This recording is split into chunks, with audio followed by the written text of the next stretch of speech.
this next video, we're going to go over the group exercise in Chapter 8 that deals with the horizontal feature constraint. First thing it wants us to do is open up the corridors file. We have done that already, and then it wants us to open up the cross-section view for Road 1. So we're going to go ahead and click on the Road 1 corridor grip. We're going to come over to corridor views. We're going to open the cross-section model.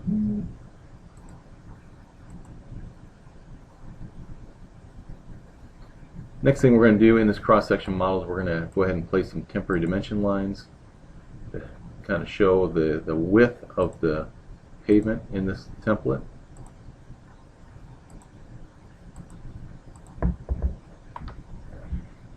And what we're going to do is we're going to, in the first few steps, we're going to apply we're going to widen the pavement on the right side. And so I'm going to go back to my corridor grips. I'm going to go into my corridor creation tools, slide down to the large question mark here, create parametric constraints. And I'm going to go ahead and we're going to run this constraint for the full length of the roadway. We can see these settings here in this view here. So we're going to lock to start, lock to end. Constraint label is going to be right pavement surface concrete width, and we're going to set it to 14. Okay. And so we're going to go back to this dialog, and right now, or you can just use the heads-up display. It says lock to start. You can hit the Alt key to lock to start. If you want to lock to end, you can hit the Alt key as well.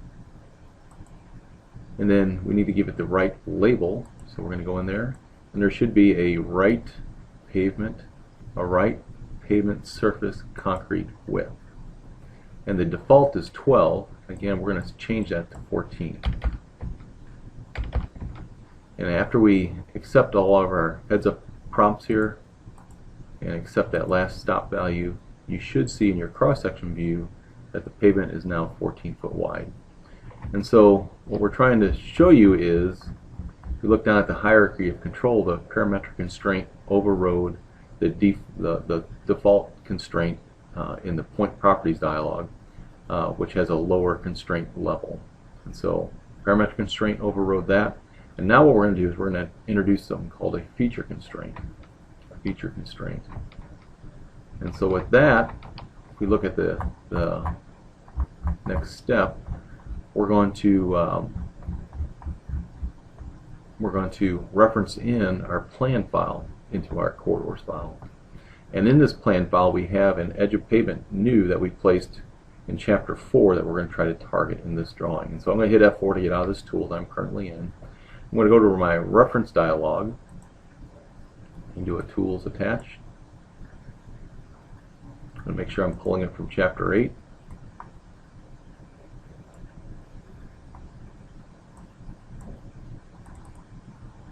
And since we're in Chapter 8, we're using the Data 8 folder. And so in here there should be a plan file. I'm going to go ahead and reference that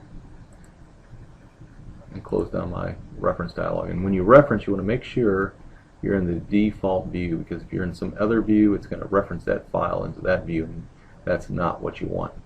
The other thing I'm going to do is, to help show you this line that we placed in Road 1, I'm going to turn off in view number 1, I'm going to turn off the 3D model. And so corridors 3D model is right here.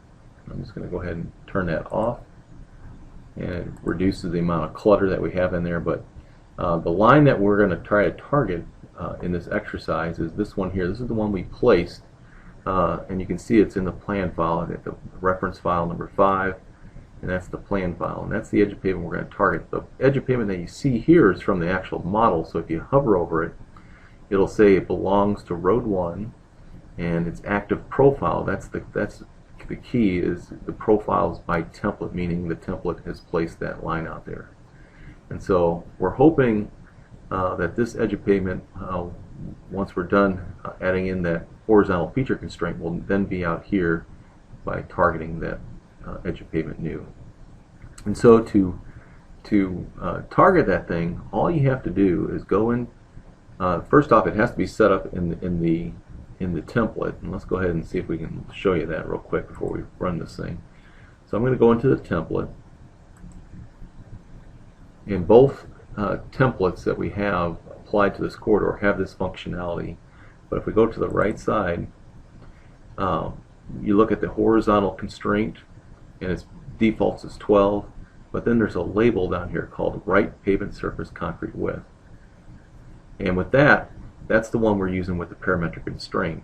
But with a horizontal feature constraint, this is what needs to be turned on, and this needs to be set. And that line that's in the plan file has to have this feature definition, EOP new. And so this is all set to go. It's going to look 50 foot to the right from the original template location and look for that edge of pavement line. And so we're going to hit close to that. We don't need to change anything. We can hit cancel to that.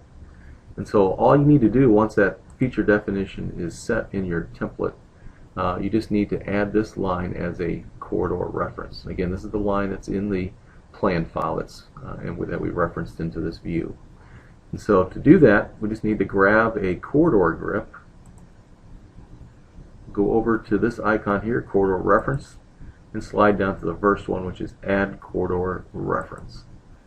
So I'm going to come out here. It says locate the first reference. It's going to be this line here. And all I got to do is reset the complete, which is a right click. And when it's done, it should recrank the model. And you can now see that it bumped it out. It overrode the feature constraint, which was 14 foot, and that, or actually it overrode the parametric constraint, which was 14. And that parametric constraint originally overrode the 12-foot offset. So you can kind of see, again, the hierarchy of control in Roadway Designer. And so right now we're currently closer to the beginning where that was set to a 24-foot offset, but that 24-foot offset line is actually transitioning down here. So I'm going to right click in here and just kind of show you that it is transitioning. And I'm going to get this view active.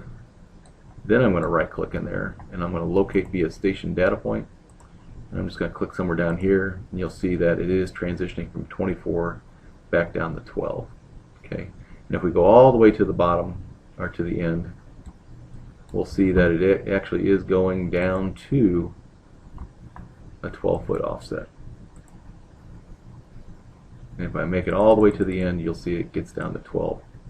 So again, if we look at that chart, that PDF chart here, the feature constraint overrode the parametric constraint, and then the parametric constraint overrode the point constraint.